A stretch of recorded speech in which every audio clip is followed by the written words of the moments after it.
I do feel, in the beginning of my career, when I very first started, I was so young, there had been Sigourney Weaver, and then there was nobody else. When I was 18, 19 years old, you didn't read a script that had, an action movie, a big commercial movie that had a central female character who wasn't being rescued or saved or was actually, driving the action. And I remember I used to be quite sort of like, they should do that. And now that they do, I feel really privileged. I'm one of the few people who gets to do that. I do feel good about that.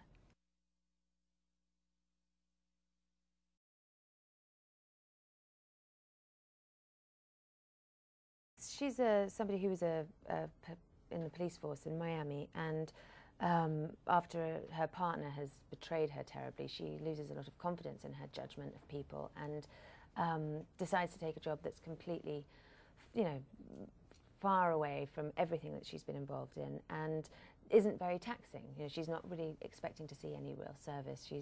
She's going to file paper clips and do inventory, and that's it.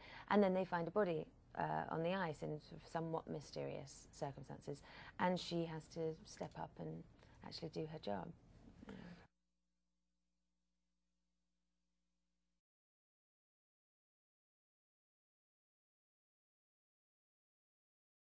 No, but I really thought it was going to be like that. I felt like all these American actors, and they've been grown up in LA, and I'll show them how to deal with the cold. And I couldn't even get a word out the first day I stepped out of the trailer, and my whole throat closed. Nothing like I'd ever experienced, ever.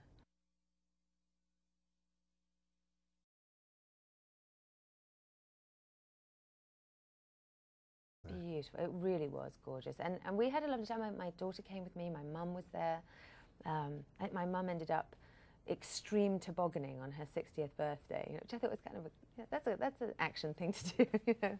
It was amazing, and the sunrises and sunsets were just beautiful.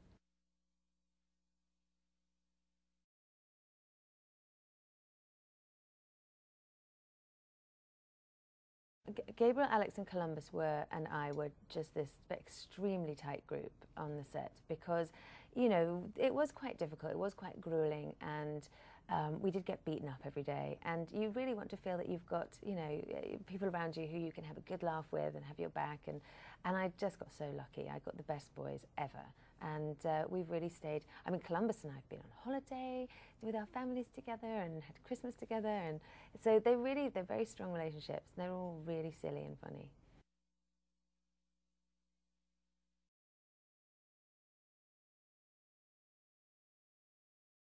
He was great. Well, he has a really good eye for what he wants. It's a very chaotic set, with snow and all sorts of things that could go wrong. And it was great that he knew exactly visually what he was after all the time. We didn't have a very, we didn't have one of those relationships with actor and director where, you're talking constantly about the character. Because one, I was in a parka with goggles and a snow machine and wind machine, and it was a bit more of kind of, I think the director's the one in the red jacket. I'm not sure, but hi, and he would have a megaphone. So it wasn't as intimate as perhaps an independent drama would feel, the relationship. But he always was incredibly good-humoured, and it was really nice to have him there.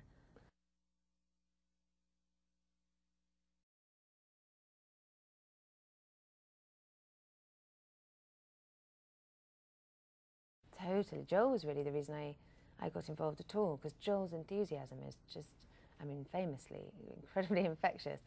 So he was the one that was really pumped about the idea of doing the very first murder in Antarctica and all of that. So he was really what got me involved in the first place.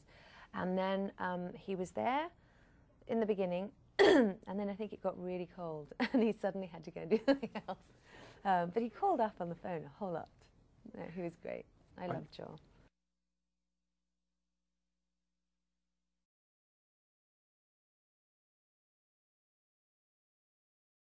I mean, not so much. I feel like, I'm very happy if you went. I would really like to see your photographs, but I'd like to go to Hawaii now.